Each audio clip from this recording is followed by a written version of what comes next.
अस्सलाम वालेकुम एवरीवन। आज की वीडियो में we are actually gonna talk about the theory past papers of states of matter. तो फर्स्ट क्वेश्चन से स्टार्ट करते हैं। It says chlorine is in group 7 of the periodic table.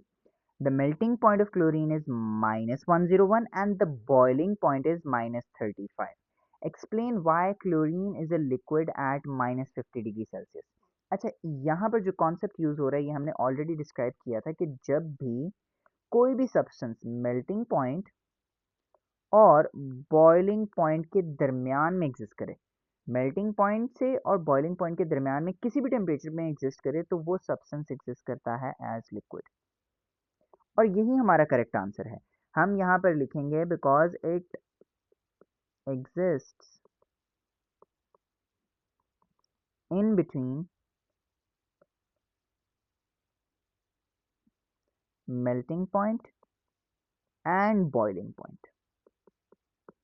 Next आते हैं, describe the arrangement and motion of chlorine molecules at -50 degree Celsius. अच्छा, answer है हमारे पास question है -50 पे। -50 पे क्लोरीन एग्जिस्ट एज लिक्विड। तो अब मैंने लिक्विड्स के अकॉर्डिंगली बात करनी है। तो पहली बात कि अरेंजमेंट क्या होगी, तो हम यहाँ पर कहेंगे क्लोरीन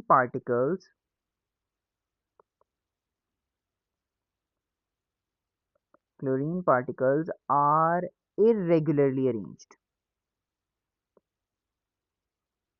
ये है अरेंजमेंट। ओके, नेक्स्ट बात जो उसने पूछी है that is regarding the motion.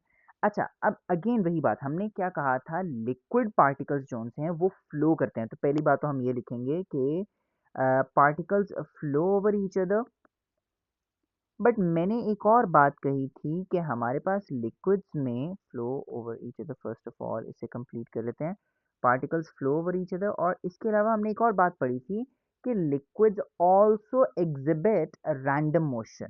तो यहाँ पर हम उसे भी कोट करेंगे कि they also have random motion. Now this will be my complete answer.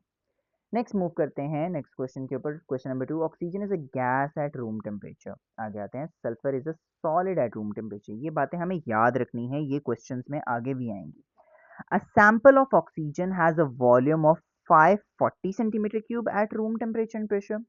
The temperature of the sample is increased but the pressure is unchanged. Describe and explain in terms of kinetic particle theory what happens to the volume of the sample. पहली बात, gas के हवाले से बात हो रही है तो I can apply the gas law. हम यहाँ पे चार्ल्स लॉ अप्लाई कर सकते हैं। यहाँ पर कहा गया है कि टेम्परेचर जोन सा है वो आपने इंक्रीज किया है। हमने कहा था कि जब भी टेम्परेचर इंक्रीज करता है वॉल्यूम ऑल्सो इंक्रीजेज, लेकिन मुझे यहाँ पे डिस्क्राइब करना है और एक्सप्लेन करना है। लाइक डिस्क्राइबिंग इसके वॉल्यूम इंक्रीज करेगा, बट एक्सप्लेन भी करना है क्यों इंक्रीज करेगा। At high temperature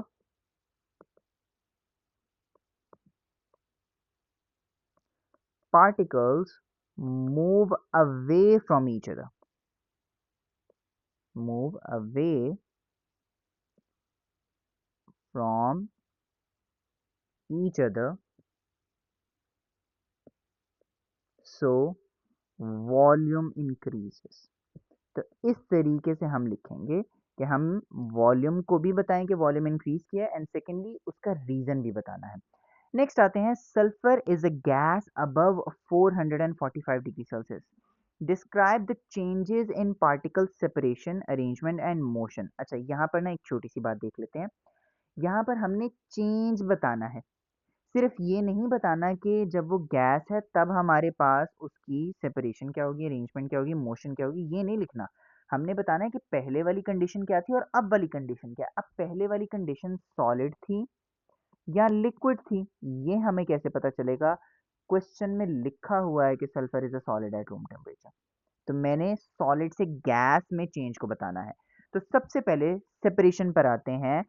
from closely attached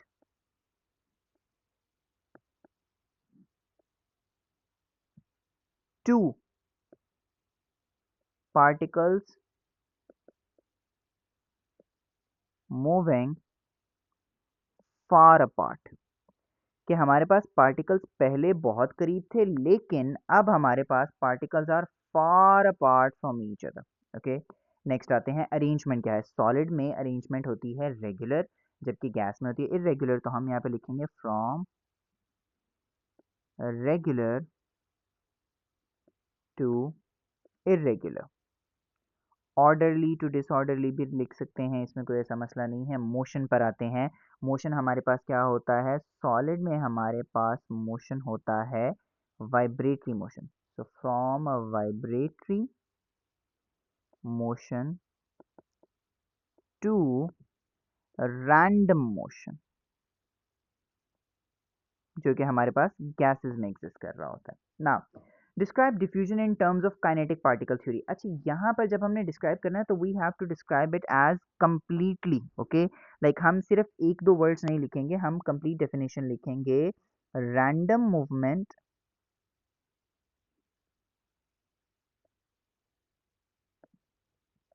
of particles from an area of high concentration to low concentration. This will be my complete definition. ये कंप्लीट डेफिनेशन ही लिखनी है। नेक्स्ट आते हैं क्वेश्चन नंबर 3 पे। क्वेश्चन नंबर 3 में बहुत सारी डिटेल्स हैं, तो ज़रा स्टार्ट करते हैं। Two students set up tubes as shown over here. ठीक है, द क्वेश्चन सेज दैट जी concentrated hydrochloric acid produces fumes of hydrogen chloride. हमारे पास यहाँ पर ये HCl है, ये हाइड्रोक्लोरिक एसिड, यहाँ पर HCl है, यहाँ पर हाइड्रोब्रोमिक एसिड है। तो हमारे पास यहाँ पर ये HCl जोन सा है, ये शेयर अब ये HCl यहाँ पे कॉटन वूल में है और ये यहाँ से गैशियस फॉर्म में आ रहा है। ओके, अब जैसे ये हमारे पास गैशियस फॉर्म में आएगा तो हमारे पास ये मूव करना स्टार्ट करेगा। दूसरी तरफ आते हैं, concentrated hydrobromic acid produces fumes of hydrogen bromide. ये भी हमारे पास फ्यूम्स प्रोड्यूस कर रहा है। आगे आते हैं जी। 4 minutes after setting up the experiment, the litmus paper in tube 1 turns red. ठीक है, 7 minutes after setting up the experiment, the litmus paper in tube 2 turns red. साफ पता चल रहा है कि एक्सपेरिमेंट 1 में डिफ्यूजन फास्टर है, एक्सपेरिमेंट 2 में या ट्यूब 2 में जो हमारे पास है वो डिफ्यूजन स्लो है। Use kinetic particle theory to explain how the gases move through the tubes. अच्छा, ये क्वेश्चन है 2 मार्क्स का, तो मुझे यहाँ पे मैसेज कोट करने होंगे। HCl का मैस होता है 36.5, जबकि HBr का मैस होता है, ब्रोमीन का मैस होता है 80 और हाइड्रोजन का 1, तो ये बन जाता है 81। तो हम यहाँ पर कहेंगे कि HCl has a lower molecular mass of 36.5 as compared to HBr. So it diffuses faster. Next आते हैं, why the gases take different times to reach the litmus paper. अब डिफरेंट टाइम क्यों लग रहा है, बिकॉज ऑफ डिफरेंट मासेस। बस इतनी सी बात कि because they have a different molecular mass. Next question पर आते हैं। A gas syringe is filled with 80 centimetre cube of hydrogen chloride gas at 20 degree Celsius. The syringe is placed in some hot water at 50 degree Celsius. ये temperature change याद रखें। The atmospheric pressure does not change. अच्छा, pressure change नहीं हुआ, सिर्फ temperature change हुआ है। और वॉल्यूम हमारे पास 88 हो गया, पहले 80 था, अब 88 हो गया। Use kinetic particle theory to explain why the volume increases. अब यहाँ पर हमने क्या देखना है, ये वही चार्ल्स लॉ को यहाँ पे हमने अप्लाई करना है। जब भी हमारे पास टेम्परेचर इंक्रीज करेगा तो particles gain kinetic energy and move apart from each other. अब यहाँ पर एक छोटी सी बात का हमें ध्यान करना है, दैट इज कि हमने यहाँ पर जब लिखना है ना कि लाइक वॉल्यूम इंक्रीजेस, लाइक ये वॉल्यूम इंक्रीजेस का कोई मार्क नहीं है। क्यों? क्योंकि उसने वॉल्यूम इंक्रीज तो हमें बता दिया है, इसका मार्क नहीं है। मार्क है particles gain kinetic energy and they move apart from each other, इन बातों का मार्क है। At the end hence volume increases, आप लिखेंगे जरूर बट उसका मार्क नहीं है। नेक्स्ट क्वेश्चन पर आते हैं, question number 4। A student set up a tube as shown in the diagram. Concentrated hydrobromic acid produces fumes of hydrogen bromide. Concentrated aqueous ammonia produces fumes of ammonia. अब हमारे पास यहाँ पर क्या हो रहा है, हाइड्रोब्रोमिक एसिड और अमोनिया इन दोनों के फ्यूम्स बन रहे हैं, दोनों गैस में कन्वर्ट हो रहे हैं। After some time, solid ammonium bromide appeared on the walls of the tube at point X. Use kinetic particle theory to explain this result. अब हो क्या रहा है, हमारे पास HBr मूव करेगा, अमोनिया भी मूव करेगा, बट हमारे पास अमोनिया ज़्यादा फास्टर मूव कर रहा है, ज़्यादा डिस्टेंस कवर कर रहा है, जबकि HBr बहुत ही स्लो मूव कर रहा है। दैट्स वाई हमारे पास जो प्रोडक्ट हमारा बन रहा है वो यहाँ पे बन रहा है। अब इसका रीज़न क्या है, मैथ। तो हम यहाँ पर मैथ को कोट करेंगे, 4 मार्क का क्वेश्चन है, हमें कोट करना है। तो हम यहाँ पर देखेंगे अमोनिया का मास है 17, HBr का मास अभी ऊपर भी हमने कोट किया था 81। तो हम यहाँ पर कहेंगे कि ammonia being lighter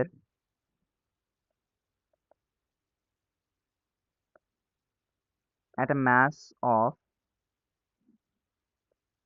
17 diffuses faster. mass लिखना compulsory है यहाँ पर because it's a 4 mark question. diffuses faster as compared to HBr, which has a mass of 81. So it travels faster and covers more distance.